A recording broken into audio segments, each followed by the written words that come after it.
La lástima viene es como un sentimiento de como que si yo fuese superior a la otra persona.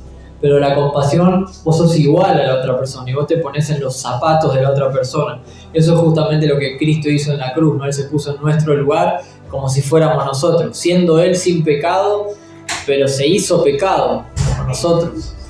Y esa es la verdadera compasión que viene de Dios. Y que es necesario que busquemos que nazca de nuestros corazones para que lo que nosotros le hablemos a una persona o actuemos para con una persona sea genuino, tiene que nacer de esa compasión. Quería leer acá en Mateo 9:35, que es una de las veces en que Jesús manifiesta esto, ¿no? Esto es Mateo 9:35. Dice: recorría Jesús todas las ciudades y aldeas, enseñando en las sinagogas de ellos, y predicando el evangelio del reino, y sanando toda enfermedad y dolencia en el pueblo. Al ver las multitudes, tuvo compasión de ellas, porque estaban desamparadas y dispersas como ovejas que no tienen pastor. Entonces dijo a sus discípulos: a la verdad la mies es mucha, mas los obreros pocos. Rogad pues al Señor de la mies que envíe obreros a su mies. Fíjense que acá Jesús estaba recorriendo las aldeas, estaba recorriendo las ciudades. Él predicaba en las sinagogas, que en ese tiempo vendrían a ser como las iglesias de los pueblos de ese tiempo. Dice que predicaba el evangelio del reino, no cualquier evangelio. No es lo mismo el evangelio que escuchamos comúnmente que el evangelio del reino, que es de lo que Jesús vino a hablar, no vino a hablar del reino de los cielos. Y claramente sabemos que el rey de ese reino es Él. Dice: y sanando toda enfermedad y toda dolencia en el pueblo. Después vamos a tocar este punto, ¿por qué Jesús sanaba toda enfermedad y toda dolencia en el pueblo? ¿Qué es lo que lo movía a Jesús? Dice: y al ver las multitudes, tuvo compasión de ellas porque estaban desamparadas y dispersas como ovejas que no tienen pastor. O sea que Jesús vio en su propio pueblo, vio personas que no tenían quien las guíe. O sea, que no tenían nadie que pudiera mostrarles el camino. Los encargados hasta ese tiempo de conducir al pueblo hacia Dios eran los sacerdotes, los escribas, los maestros, los fariseos, los saduceos. Eran las personas que eran los líderes religiosos que supuestamente eran santos, que supuestamente conocían a Dios, que supuestamente daban el ejemplo, pero en realidad lo que ellos mostraban y manifestaban al pueblo era su propia religión. Era una religión totalmente ajena a Dios. Y ellos habían creado su propia religión basada en la palabra de Dios.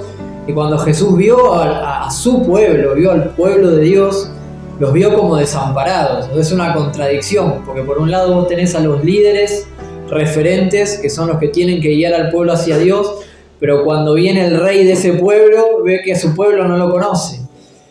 La palabra dice que Jesús a lo suyo vino y los suyos no lo conocieron.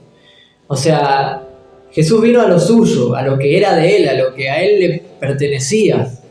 Pero lo que le pertenecía no sabía quién era su dueño. Es como... ¿Cómo podría ser? Como si alguno de nosotros trabajase para una empresa y hubiésemos escuchado hablar de nuestro jefe toda nuestra vida, que nuestro jefe es así, que nuestro jefe es asá. Entonces, de tantas veces que escuchamos hablar de nuestro jefe, nosotros creemos que lo conocemos. Y de repente, supongamos que trabajamos en una oficina y entra el jefe por la puerta y empieza a hablar con nosotros. Nosotros lo miramos y le hablamos como si fuese otra persona. Y él nos mira así y nos dice: pero ¿vos sabés quién soy yo? Y supongamos que se llama Jorge. ¿Y usted es don Jorge? No, yo soy tu jefe. O sea, ellos no reconocieron al jefe de ellos, no reconocieron al que estaban esperando. Ellos, o sea, los judíos de ese tiempo se pasaban toda su vida con la esperanza de que venga el Mesías. Y el Mesías vino, pero no le reconocieron. ¿Por qué? Porque ellos tenían un modelo de Mesías que no era el modelo de Dios, era la imagen de hombre que ellos querían para Mesías. Hay muchas profecías en las que la palabra de Dios habla sobre qué iba a ser el Cristo, o sea, qué iba a ser el Mesías, cómo iba a venir, de quién iba a nacer, qué es lo que iba a hacer. Pues en Oseas, por ejemplo, dice que iba a resucitar al tercer día. En los libros de Isaías dice que habla sobre el nuevo pacto que iba a traer el Mesías. Después, no sé si es en Jeremías, creo que habla sobre que iba a nacer de una virgen, y daba todos detalles acerca de cómo el Mesías tenía que venir. Y todas esas cosas Jesús las cumplió, pero a ellos no les importaba esas cosas. Ellos lo que querían era una libertad terrenal. Lo que las personas del pueblo en ese tiempo, los líderes religiosos de ese tiempo, esperaban era una libertad terrenal. Era alguien que venga y los libre de la política de ese tiempo, del yugo romano. Muchas veces nos pasa hoy en día, ¿no? Queremos que Dios nos libre del mundo, pero nosotros estamos en el mundo. Y del único mundo que Dios nos puede librar es el que vive adentro nuestro. O sea, Dios usó a Moisés para sacar a su pueblo de Egipto, pero Egipto nunca salió de su pueblo. Ese era el problema. El problema no era Dios, el problema siempre era el hombre, que no quería la libertad que Dios quería darle. El propósito de la ley, por ejemplo, sabemos, ¿no? Es señalar el pecado. Siempre fue señalar el pecado, pero el propósito de la ley también era mostrar el corazón y la santidad de Dios, ¿no? La justicia de Dios. Cómo Dios quería separar un pueblo consagrado para sí, para que sea luz en las naciones. Pero el pueblo nunca quiso eso, porque cuando veían a los otros pueblos que tenían otros deleites y se gozaban de otra manera y cosas que parecían buenas, querían esas cosas. ¿Por qué? Porque no conocían, o sea, no amaban al Dios que le daba la ley, no amaban al Dios que los consagraba. Ellos querían los beneficios. Y es un poco lo que pasaba en este tiempo, ¿no? Cuando Cristo vino, vio a todos los líderes religiosos habiéndose adueñado de todas las riquezas y de todos los beneficios naturales, y a su pueblo desamparado. Entonces Él tuvo que hacer algo, y tuvo compasión por sobre todas las cosas. ¿Por qué? Porque vio que los que deberían conocerle no le conocían. Y acá dice que Jesús le dijo a sus discípulos: a la verdad la mies es mucha, mas los obreros pocos. Rogad pues al Señor de la mies que envíe obreros a su mies. Y hoy en día, si bien el mundo no es el pueblo de Israel, nosotros cuando vemos al mundo de la misma manera que Cristo lo vio, o sea, teniendo compasión de ellos. ¿Por qué? Porque están como ovejas que no tienen pastor.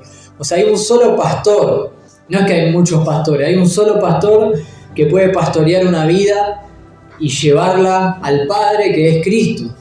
Y el mundo está entretenido con pastitos, diferentes pastitos que hay en el mundo que separan a las personas de Dios, ¿no? Y Dios justamente nos puso a nosotros, o sea, dice: rogad pues al Señor de la mies que envíe obreros a su mies. Y los obreros que Dios envía a la mies somos nosotros, es la iglesia.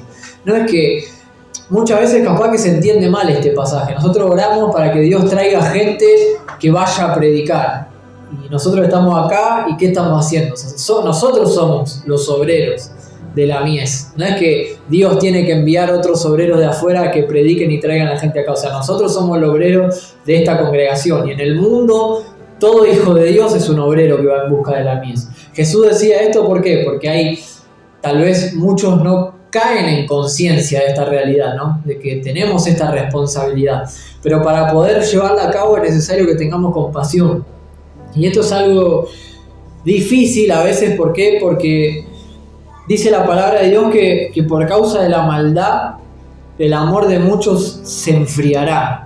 Y esto es algo que creo que nos pasa a todos, o nos pasó, o nos puede llegar a pasar, y lo que tenemos que cuidar, que es que nuestro amor se enfríe. A mí me ha pasado muchas veces de haber renegado tanto con las personas y no haber guardado mi corazón. Y la palabra dice: sobre toda cosa guardada, guarda tu corazón.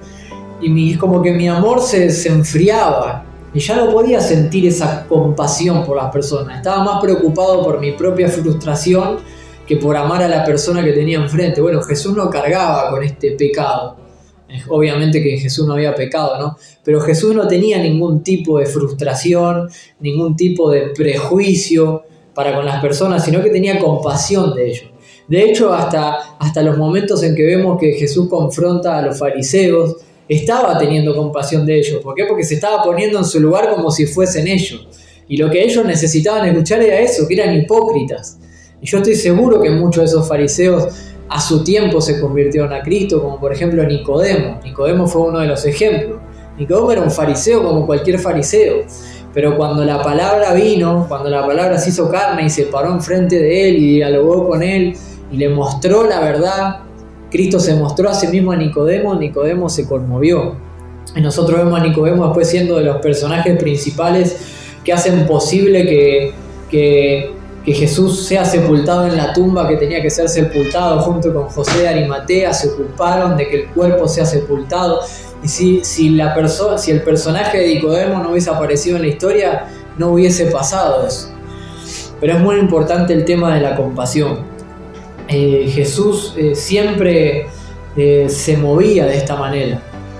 Hay otro caso que ahora no recuerdo el versículo, no lo puedo encontrar, pero dice la palabra que venía una viuda caminando con su hijo muerto y digamos toda la gente que conocía al hijo y a la señora venían atrás de ella, era como una caravana de personas, estaban todos llorando y estaban tristes por el hijo, y ella llevaba a su hijo en una camilla ya muerto, lo llevaba a su lecho para despedirlo, y justo Jesús venía caminando por ese mismo camino. Dice que cuando vio a la viuda, dice que sintió compasión de ella. ¿Por qué?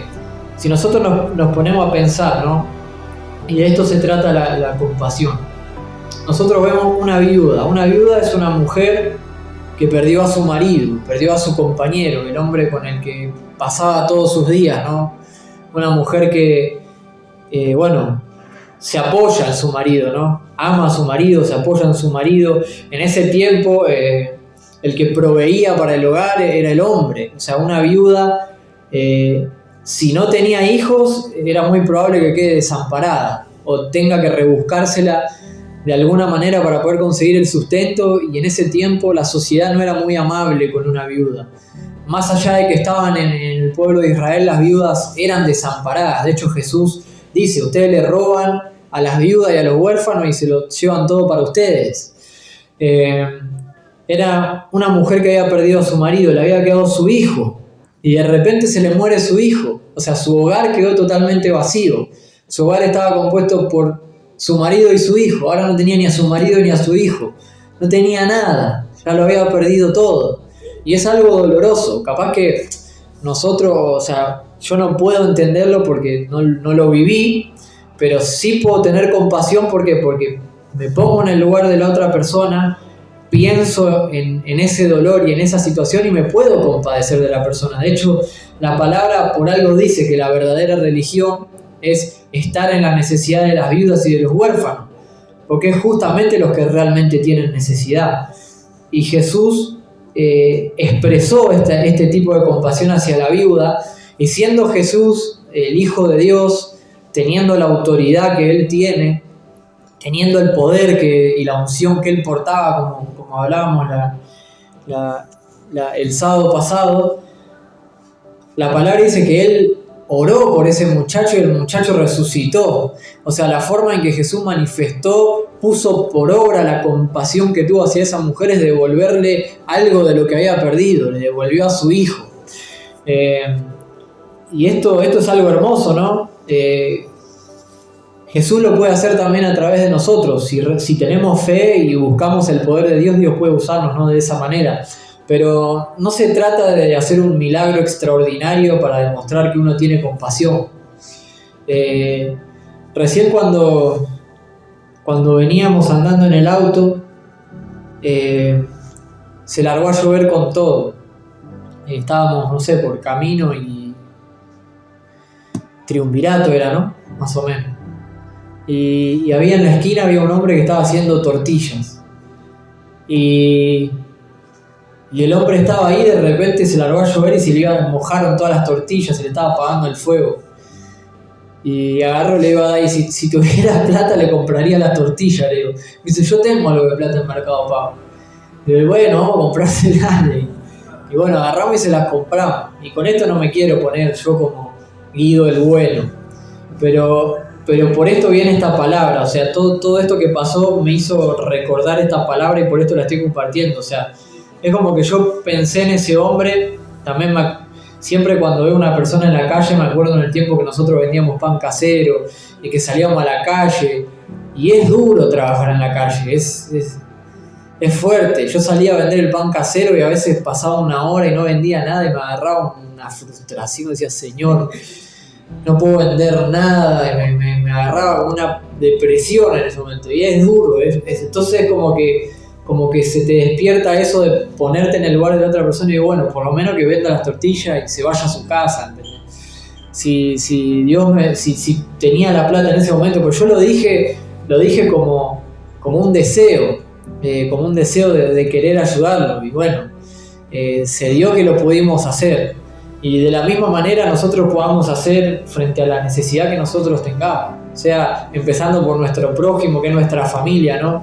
Tener compasión de mi esposa, de mi hija, que es lo más difícil, porque siempre nuestro prójimo, por eso la palabra dice que amemos a nuestro prójimo como a nosotros mismos. O sea, es mucho más difícil amar a tu esposa y a tu hija, en mi caso, como a mí mismo. ¿Por qué? Porque convivo con ella, conozco sus mañas, conozco lo malo, conozco lo bueno, sé lo que me gusta, ellos saben lo que no me gusta a mí, ellas saben lo que a mí no me gusta, yo sé lo que no le gusta a ella, y muchas veces lo hacemos igual, y tenés que amar sabiendo que a pesar de que sabés de que no te gusta lo que están haciendo, lo hacen igual, y son muchas cosas que te pasan por el corazón a la hora de tener compasión. Pero justamente de eso se trata. Si nosotros podemos vencer en nuestro propio hogar, después va a ser fácil afuera. De hecho ya es más fácil afuera, porque muchas veces tenemos compasión con una persona que vemos una sola vez. Por ejemplo, este caso, capaz que no lo vuelvo a ver nunca más a este hombre. Capaz que justo hoy se puso ahí a vender tortillas, bueno, es lo que Dios puso en el camino, pero con nuestra familia vamos a estar todos los días. Entonces, porque lo que hablaba Dios a mi corazón era esto, poder empezar a ejercitar esto de la compasión. Y creo que esta palabra vino en mi vida porque es justamente una de las cosas que a mí se me enfrió con el tiempo. Porque es como, a mí personalmente lo que me pasó fue que vi tanta gente que buscó a Dios por los beneficios, y venían solamente porque querían solucionar sus problemas, y venían solamente porque querían los panes y querían los peces, y después cuando tenían que tomar una decisión por Dios no la tomaban. Y es como que yo agarré bronca hacia eso, diciendo, Señor, me entró un sentimiento malo, y ahí ese fue mi gran equivocación. Y ahora Dios está trabajando eso en mi corazón, ¿no? El tratar de volver a tener compasión, y estoy luchando con eso en mi carne, estoy limpiando mi corazón de eso, y bueno, creo que por algo viene esta palabra, ¿no?, a nuestros corazones, para que entendamos que del corazón de Cristo nace la compasión hacia las personas, y para que nosotros podamos empezar a practicarlo en todos los ámbitos, con todas las personas y de todas las formas que podamos hacerlo. Capaz que muchas veces creemos que lo que hacemos, lo que podamos llegar a hacer con una persona es poco, pero capaz que es lo único que esa persona va a recibir en el día. Capaz que es, no sé, un Cristo te ama, no es que estás caminando por la calle y ves a alguien triste y decirle, tené ánimo que Cristo te ama, le decís, y pasás caminando, y capaz que justo esa palabrita fue la que dio vida a esa persona en ese momento, no sabemos. No tener por poco el amor que podamos darle a otra persona, sea poquito o sea que podamos darle algo grande, pero que demos, que tengamos compasión. Y más allá de dar cosas o de hacer obras, la compasión también se trata de darse a sí mismo, ¿no? Como hablaba la pastora, recién estaba hablando con el Señor, orando y diciendo que hablando de la disposición, ¿no?, que estamos dispuestos, como diciendo, heme aquí, envíame a mí. O sea, yo estoy dispuesto a hacer ese que vos uses para compadecerse de otro. Yo estoy acá dispuesto a hacerlo, estoy dispuesto a hacer la respuesta al dolor de esa persona, a la necesidad de esa persona, a la oración de esa persona. Una de las cosas que siempre recuerdo que enseña Ante Gebel es eso. Muchas veces la respuesta de Dios para una persona podemos ser nosotros, pero tenemos que estar dispuestos, tenemos que estar atentos, y para eso tenemos que estar muertos a nosotros mismos, porque cuando nosotros estamos pensando en nosotros mismos, muy difícil va a poder ser que podamos estar ocupándonos de los demás, ocupándonos de Dios, de lo que Dios quiere hacer, porque estamos pensando en lo que yo quiero, en lo que a mí me parece, en lo que tengo o no tengo ganas. Y esto es una lucha que todos tenemos en la carne. Pero cuando nos despojamos del yo, del mí, es ahí cuando Dios puede realmente obrar en nuestras vidas. Así que bueno, esta era la palabra que quería compartirles, y que bueno, podamos ponerla por obra por sobre todas las cosas, ¿no?